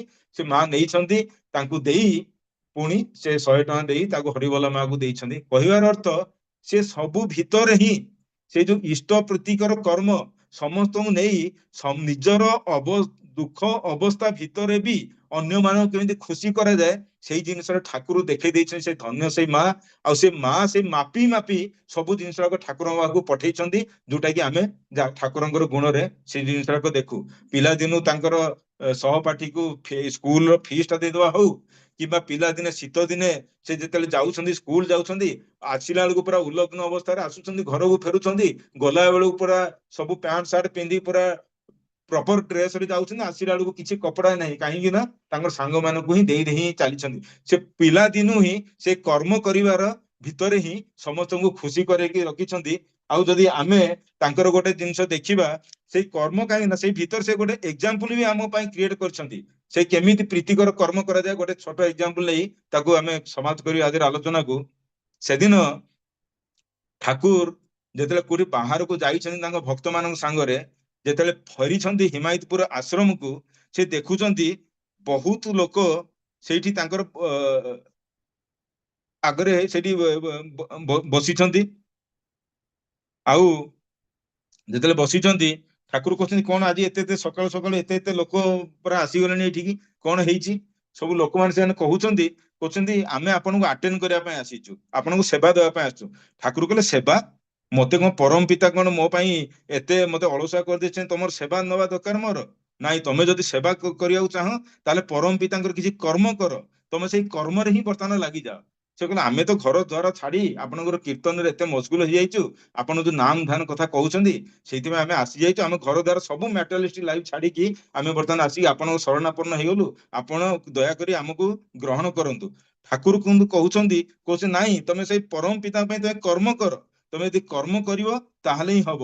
ସେମାନେ ଯେତେ ହିଁ ବୁଝାଉଛନ୍ତି ଠାକୁର କହୁଛି ନାଇଁ ବର୍ତ୍ତମାନ ତମେ କର୍ମ କଣ କରିବ, ତମେ ନିଃସ୍ୱାର୍ଥପର ଭାବରେ ସେଇ କର୍ମ କରି କରି ହିଁ ଚାଲ। ସେ କଣ ଠାକୁର ତାହେଲେ କେମିତି? ଠାକୁର ସେଇ ଗ୍ରୁପରୁ 6 ଜଣ ଲୋକଙ୍କୁ ଡାକୁଛନ୍ତି, କହିଲେ 6 ଜଣ ଆସ। ସେଇ ଅନନ୍ତ ମହାରାଜ ଦାଦା ଅଛନ୍ତି, କିଶୋରୀ ଦାଦା ବି ଅଛନ୍ତି, ସତୀଶ ଚନ୍ଦ୍ର ଗୋସ୍ୱାଇଁ ଦାଦା ଅଛନ୍ତି, ତାଙ୍କୁ ନେଇକି ଚାଲେ, କହିଲେ ମୋ ସହିତ ଆସ। ଲେବର ଫର ଲଭ ମାନେ ପ୍ରେମ ପାଇଁ କେମିତି କର୍ମ କରାଯାଏ, ନିଃସ୍ୱାର୍ଥପର କେମିତି କର୍ମ କରାଯାଏ ମୁଁ ତମକୁ ଶିଖେଇବି, ତମେ ମୋ ସହିତ ଚାଲ। ସେ ଚାଲିଛନ୍ତି, ଯେତେବେଳେ ଚାଲୁଛନ୍ତି ସେ ଗୋଟେ ବିଧବା ମାଙ୍କର ଘରେ ପହଞ୍ଚି ଯାଉଛନ୍ତି। ବିଧବା ମାଙ୍କର ଘରରେ ଯେତେବେଳେ ଦରବାଜା ଠକ ଠକ ହଉଛନ୍ତି, ସେ ବିଧବା ମା ତ ଜାଣିଛନ୍ତି ଠାକୁରଙ୍କୁ, ସିଏ ଆସିକି ଭାବିଲେ କଣ ଠାକୁର ବୋଧେ କିଛି ଚାନ୍ଦା ମାଗିବାକୁ ଆସିଗଲେ ସତ୍ସଙ୍ଗ ପାଇଁ। ସେ ପ୍ରଣାମ କରି କହୁଛନ୍ତି, କହିଲେ ଦେଖ ବାବା ମୋ ପାଖେ ତମେ ଜାଣିଛି ତମେ ସ୍ପିରିଚୁଆଲ ଲୋକ, ତମେ ବହୁତ ଭଲ କାମ କରୁଛ, କିନ୍ତୁ ମୋ ପାଖରେ ତ କିଛି ଦବା ପାଇଁ ନାହିଁ, ତମେ ଏଠୁ କୃପା କରି ଚାଲିଯାଅ, କାହିଁକି ଆସିଛ? କହିଲେ ମା ନାହିଁ, ଆମେ ମାନେ ଟିକେ ଆପଣଙ୍କର ସେବା କରିବା ପାଇଁ ଆସିଛୁ, ଆମର କାମ ଦରକାର, ଆପଣ ଟିକେ କାମ ଦିଅନ୍ତୁ। ନା କାମ? ମୋର ତ ଘରର ନିଜର ପଇସା ନାହିଁ, ମୋର କିଛି ନିଜକୁ ଚଳିବା ପାଇଁ ନାହିଁ, ଆପଣଙ୍କୁ କାମ ଦେଇକି ପୁଣି ଆପଣଙ୍କୁ କୋଉଠୁ ପଇସା ଦେବି? ଠାକୁର କହୁଛି ନାହିଁ ପଇସା ନାହିଁ, ଆମେ କୌଣସି ପଇସା ନବୁ ନାହିଁ, ଆପଣ ଟିକେ କେବଳ ସୁଯୋଗ ଦିଅନ୍ତୁ, ଖାଲି ଆପଣଙ୍କର ଘରର ଆମେ ହିଁ କାମ ହିଁ କରିବୁ। ସିଏ ବି ଆଶ୍ଚର୍ଯ୍ୟ, କହୁଛି ବିନା ପଇସାରେ କେମିତି କିଏ ଘର ଘର ବୁଲିକି କାମ ମାଗେ? ସେ କହିଲେ ହଉ ଠିକ ଅଛି, ମୋର ଦେଖନ୍ତୁ ଏଇ ପଡିଆଟା ଯୋଉ ଅଛି ମୁଁ ବହୁତ କିଛି ଫଳ ସବଜି ଲଗେଇଛି, ଏ ଘାସ ଗୁଡାକ ଆସିକି ସେମିତି ହେଇଗଲାଣି, ସେ ଘାସ ଗୁଡାକ ନ କାଟିଲେ ସେ ଫଳ ସବଜି ଗୁଡାକ ଯାଉନି, ମାନେ ମରି ଯାଉଛନ୍ତି, ଆପଣ ଟିକେ କରିଦିଅନ୍ତେ। କହିଲେ ହଁ ହେଇଯିବ। ସେ 2 ଜଣ ଭକ୍ତଙ୍କୁ ସେଠି ଅଟକେଇ ଦଉଛନ୍ତି, ତାର ଯେତିକି ସବୁ ତାର ଜମିର ଯେତିକି ଘାସ ଗୁଡା ସବୁ କରିଦିଅ, ସଫା କରିଦିଅ, ତାର ଯେମିତି ଫଳକୁ ଯେମିତି ଗାଈ କିମ୍ବା ବାଛୁରୀ ନ ଖାଇଯାଉ ସେ ଗୋଟେ ବାଉଣ୍ଡରୀ ଲଗେଇ ଦିଅ।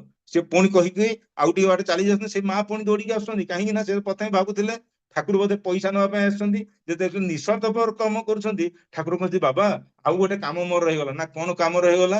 ନା ଏଇ ମୋର ଛାତରୁ ସେ ସିଲିଂ ରୁ ଟିକେ ପାଣି ପଡୁଛି, ସେଇଟା ବି ଟିକେ ଠିକ କରିଦିଅନ୍ତୁ। ଠାକୁର କହିଲେ ସେଇଟା ବି ହେଇଯିବ। ଏଇଭଳି ଯୋଉ ମ୍ୟାଡନେସ ଠାକୁରଙ୍କର କାମ କରି କରି ଚାଲିଲେ, ଆଉ ସମସ୍ତେ କିଛି ବୁଝି ବି ପାରୁନାହାନ୍ତି ଏଇଭଳି କଣ ବ୍ୟକ୍ତି ଥାଆନ୍ତି ଯେ ନିଃସ୍ୱାର୍ଥପର ଭାବରେ କାମ ହିଁ ମାଗୁଛନ୍ତି ଘରୁ, ମାନେ ଲୋକଙ୍କୁ ଘର ଘର ଦ୍ୱାର ମିଶିକି ମତେ କାମ ଦିଅ କାମ ଦିଅ, ପୁଣି ବିନା ପଇସାରେ। ଧୀରେ ଧୀରେ ସେଠାକାର ଯେତେବେଳେ ଧନୀ ବ୍ୟକ୍ତି ମାନେ ବି ସେମାନଙ୍କର ବି ସେମାନେ ଚାହୁଁଥିଲେ ଅନଇଣ୍ଟରପ୍ଟେଡ 24 ଘଣ୍ଟା ୱାଟର ସପ୍ଲାଇ, ଇଲେକ୍ଟ୍ରିସିଟି ସପ୍ଲାଇ। ସେମାନେ କହିଲେ ଆମର ଏଠି ବୋରିଂ ସିଷ୍ଟମ ଟିକେ କରେଇଦେବେ କି? ଠାକୁର କହିଲେ ସେଇଟା ବି ହେଇଯିବ, ଆପଣ ମ୍ୟାଟେରିଆଲ ନେଇ ଆସନ୍ତୁ। ସେଇଠି ସତ୍ସଙ୍ଗର ଯେତିକି ସବୁ ଆକ୍ଟିଭ ୱାର୍କର ଥିଲେ ସମସ୍ତଙ୍କୁ ସେଇ କାମରେ ଲଗେଇ ଦେଲେ, କେମିତି ବୋରିଂ ହବ, କେମିତି ପାଇପ ଲାଇନ ଇନଷ୍ଟଲେସନ ହବ, ସବୁ ଜିନିଷଟାକୁ ଠାକୁର କରେଇକି ଦେଖେଇ ଦେଲେ। ଆଉ ସେଇ ମ୍ୟାଟେରିଆଲ ଟା କେବଳ ଧନୀ ବ୍ୟକ୍ତି ମାନେ ଦେଲେ।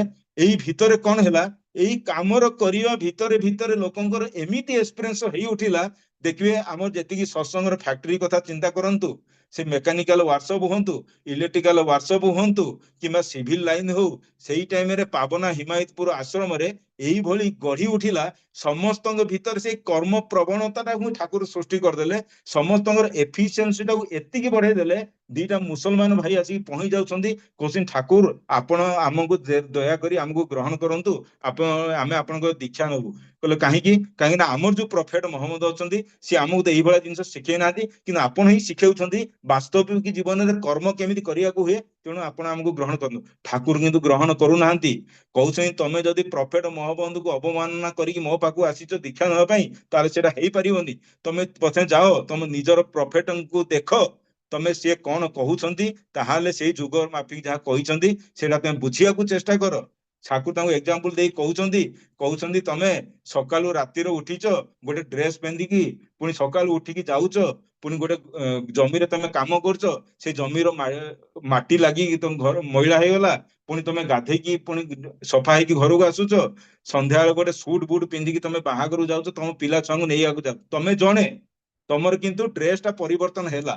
ତମ ପିଲା ଯଦି କହିବ ତମକୁ କି ମୁଁ ମୋ ବାପାଙ୍କୁ କେବଳ ଭଲ ପାଏ ଯେତେବେଳେ ସେ ମତେ ମାର୍କେଟ ନେଇକି ଯାଏ, ମୋ ବାପାଙ୍କୁ ମୁଁ କେବଳ ଭଲ ପାଏ ଯେତେବେଳେ ସିଏ ମତେ କେବଳ ପାର୍ଟିକୁ ନେଇକି ଯାଆନ୍ତି, ତାହେଲେ ଏଇଟା କଣ ଠିକ? ସେଇ ବାପା ତ ସଦାବେଳେ ପାଇଁ ଥିଲେ।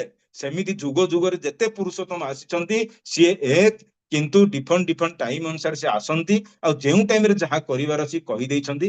ତେଣୁ ସେ ମୁସଲମାନ ହିଁ କହି ତମେ ଯାଅ ନିଜର ପ୍ରଫେଟଙ୍କୁ ବୋଧେ ବୁଝ, ସେ ଗଲେ ଗୋଟେ 2-3 ମାସ ଷ୍ଟଡି କଲା ପରେ ଆସିକି ଠାକୁରଙ୍କ ପାଖକୁ ପହଞ୍ଚୁଛନ୍ତି, କହୁଛନ୍ତି ଠାକୁର ଆମକୁ ଆପଣଙ୍କୁ ଗ୍ରହଣ କରନ୍ତୁ, ଆମକୁ ଗ୍ରହଣ କରନ୍ତୁ, କାହିଁକି ନା ଆମେ ବର୍ତ୍ତମାନ ପ୍ରଫେଟ ମହମ୍ମଦଙ୍କୁ ବୁଝିପାରିଛୁ, କାହିଁକିନା ସିଏ ଯାହା ହିଁ ସେଇ ଟାଇମରେ ଥିଲା ସେ ହିଁ କରେଇଛନ୍ତି, ଆପଣ ଦୟାକରି ଗ୍ରହଣ କରନ୍ତୁ। ଠାକୁର ତାପରେ ତାଙ୍କୁ ମାନେ ଦୀକ୍ଷା ଦେବାର ବ୍ୟବସ୍ଥା କରେଇଛନ୍ତି। କହିବାର ଅର୍ଥ ଠାକୁର ଟୋଟାଲ ନାମ ସହିତ କର୍ମକୁ ହିଁ ପ୍ରାଧାନ୍ୟ ଦେଇଛନ୍ତି। ସେଇ ତେଣୁ ବହୁତ ସମୟ ହେଇଗଲାଣି, ଆଉ ତ ବହୁତ କିଛି ଆଲୋଚନା କରିବାକୁ ଥିଲେ ବି ବର୍ତ୍ତମାନ ଆଉ ସମୟ ନାହିଁ।